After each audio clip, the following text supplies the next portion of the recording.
প্রিয় ভিউয়ার্স, হৃদয়ে বসবাস চ্যানেলের পক্ষ থেকে সকলকে স্বাগত। বন্ধুরা, আজ আমরা নবজাতকের স্বাস্থ্য পরিচর্যা বিষয়ে কথা বলবো। নবজাতকের স্বাস্থ্য পরিচর্যা নবজাতকের জন্য অত্যাবশ্যকীয় সেবা। জন্মের পর 28 দিন শিশুর জন্য খুবই গুরুত্বপূর্ণ সময়। নবজাতকের সঠিক যত্নের অভাবে এ সময় অনেক শিশু মারা যায়। তাই এই সময় নবজাতকের সঠিক পরিচর্যা করা প্রয়োজন। নবজাতককে উষ্ণ রাখা। জন্মের পর শিশুকে নরম, পরিষ্কার, জীবাণুমুক্ত ও শুকনো কাপড় দিয়ে মুছিয়ে নিতে হবে। তারপর নবজাতক শিশুকে আরেকটি নরম, পরিষ্কার, জীবাণুমুক্ত ও শুকনো কাপড় দিয়ে জড়িয়ে মায়ের বুকের সাথে শরীরের স্পর্শে রাখতে হবে।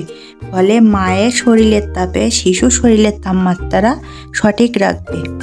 শিশু যে কক্ষে জন্ম নেবে সেই কক্ষটি যেন ঠান্ডা স্যাঁতসেঁতে না হয়। কক্ষটি পরিষ্কার পরিচ্ছন্ন ও পর্যাপ্ত সূর্যের আলো থাকতে হবে। জন্মের সাথে সাথে গোসল না করানো। জন্মের 3 দিন পর গোসল করাতে হবে।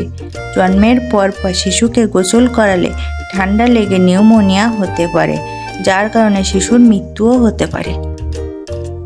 যত্ন: পানিতে 1 ঘন্টা সময় নিয়ে ফোটানো জীবাণুমুক্ত নতুন ব্লেড দিয়ে এবং প্রশিক্ষণপ্রাপ্ত নার্স বা দাই দিয়ে নাভি কাটাতে হবে।